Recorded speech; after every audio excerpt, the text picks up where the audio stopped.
ស្ដីអ្នកទាំងអស់គ្នានៅក្នុងឱកាសបុណ្យចូលឆ្នាំខ្មែរខាងមុខនេះខ្ញុំចង់នាំអ្នកទាំងអស់គ្នាទៅលេងបង្វិលកងនៅក្នុង Cellcard App យើងបានលេងហ្គេមសប្បាយហើយនឹងទទួលបានឱកាសឈ្នះរង្វាន់និងទទួលបានកាដូជាច្រើនទៀតហើយវិធីលេងគឺងាយស្រួលមែនតើអ្នកទាំងអស់គ្នាគ្រាន់តែចូលទៅកាន់ Cellcard App រកកន្លែងបង្វិលកងដែលមានពាក្យថា Spin to Win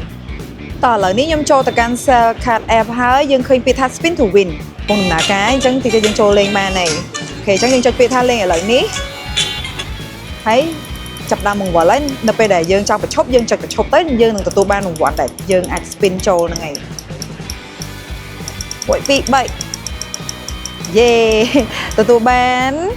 គូប៉ុមចុះតម្លៃ2ហ្គេមសុទ្ធនាំលាបចា 50% និយាយទៅគឺមានរង្វាន់ច្រើនទៀតហើយសម្រាប់លក្ខខណ្ឌដើម្បីទទួលបានការបង្វិលបន្ថែមអ្នកទាំងអស់គ្នាគ្រាន់តែបញ្ចូលលុយ$3 ឬ$4អ្នកទាំងអស់គ្នានឹងទទួលបានការបង្វិល2ដង